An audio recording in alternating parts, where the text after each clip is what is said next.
ರಾತ್ರೋರಾತ್ರಿ ಶತಕೋಟ್ಯಾಧಿಪತಿಯಾದ ಭಾರತೀಯ ಪುತ್ರ. ತಾಯಿಯ ಜನ್ಮ ದಿನಾಂಕದಿಂದ ಬಂತು 240 ಕೋಟಿ ರೂಪಾಯಿ. ಇದೆಲ್ಲ ಕನಸ ಅಥವಾ ನನಸ ಅನ್ನೋ ಹೊತ್ತಿಗೆ ಇಲ್ಲೊಬ್ಬ ದಿನ ಬೆಳಗಾಗೋದ್ರಲ್ಲಿ ಶತಕೋಟ್ಯಾಧಿಪತಿಯಾಗಿದ್ದಾನೆ. ಕೋಟಿ ಗಳಿಸೋದು, ಕೋಟಿ ಸಂಪಾದನೆ ಮಾಡೋದು ಪ್ರತಿಯೊಬ್ಬರ ಕನಸಾಗಿರುತ್ತದೆ.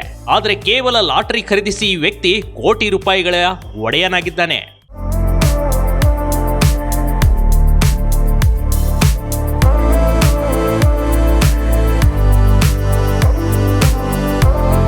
ಇದು ಕೇಳೋದಕ್ಕೂ ಥೇಟ್ ಸಿನಿಮಾ ಕಥೆಯಂತೆ ಅನಿಸುತ್ತದೆ. ಆದ್ರೆ ರಾತ್ರಿ ಕಳೆದು ಬೆಳಗಾಗೋದ್ರಲ್ಲಿ ಮನೆಗೆ ಒಂದು ಫೋನ್ ಬರುತ್ತದೆ. ನೀವು ಖರೀದಿಸಿದ ಲಾಟರಿಯಲ್ಲಿ ನಿಮಗೆ ಫಸ್ಟ್ ಪ್ರೈಸ್ ಬಂದಿದೆ ಅಂತ.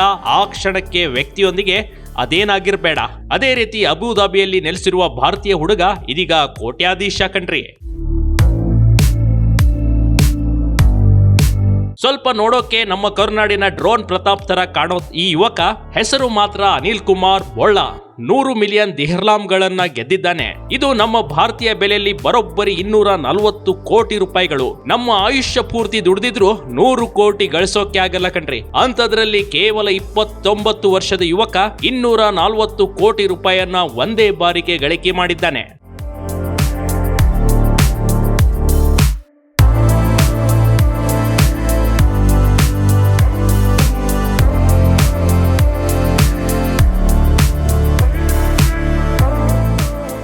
ಹೈದರಾಬಾದಿನಲ್ಲಿ ಶಿಕ್ಷಣ ಮುಗಿಸಿದ ಅನಿಲ್ ಕಳೆದ 1.5 ವರ್ಷದಿಂದ ಅಬುಧಾಬಿಯಲ್ಲಿ ಐಟಿ ಕೆಲಸ ಮಾಡುತ್ತಿದ್ದ. ಜೊತೆಗೆ ಫ್ರೀ ಸಿಕ್ಕ ಸಮಯದಲ್ಲಿ ಟೈಮ್ ಪಾಸ್ ಗಾಗಿ 12 ಲಾಟರಿ ಟಿಕೆಟ್ ಅನ್ನ ಖರೀದಿಸಿದ್ದ.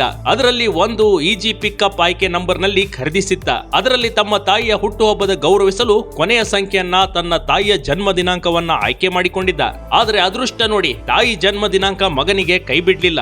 ಅದೇ ಕೊನೆಯ 11 ಸಂಖ್ಯೆ ಈತನಿಗೆ ಕೋಟ್ಯಾಧೀಶನಾಗಿ ಮಾಡಿತು. ತಾಯಿ ಭೂಲಕ್ಷ್ಮಿ ಅವರ ಬರ್ತ್ಡೇ ಡೇಟ್ ಜಾಕ್ಪಾಟ್ ತಂದು ಕೊಟ್ಟಿದೆ.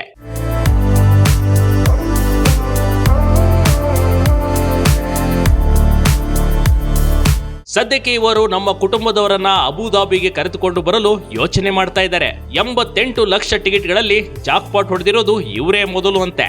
ಅಲ್ಲದೆ ಯುಎಇಯಲ್ಲಿ ಲಾಟರಿ ಇತಿಹಾಸದಲ್ಲಿ ಇಷ್ಟು ದೊಡ್ಡ ಮಟ್ಟದ 100 ಮಿಲಿಯನ್ ದಿರ್ಹಾಮ್ಗಳನ್ನು ಗೆದ್ದಿರುವ ಮೊದಲ ವ್ಯಕ್ತಿಯಾಗಿ ಹೊರಹೊಮ್ಮಿದ್ದಾರೆ. ಅಲ್ಲದೆ 240 ಕೋಟಿ ಒಂದು ಭಾಗದಲ್ಲಿ ಬಡವರಿಗೆ ದಾನ ಮಾಡೋದಾಗಿಯೂ ಅನಿಲ್ ಹೇಳಿಕೊಂಡಿರುವುದು ವಿಶೇಷ.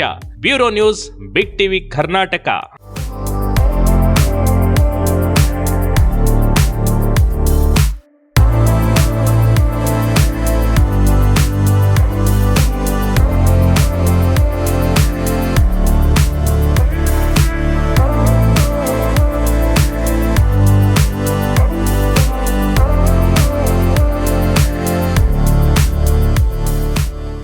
ಬಿಗ್ ಟಿವಿ ಕರ್ನಾಟಕ ಯೂಟ್ಯೂಬ್ ಚಾನಲ್ಗೆ ಈಗಲೇ ಸಬ್ಸ್ಕ್ರೈಬ್ ಮಾಡಿ. ಧನ್ಯವಾದಗಳು.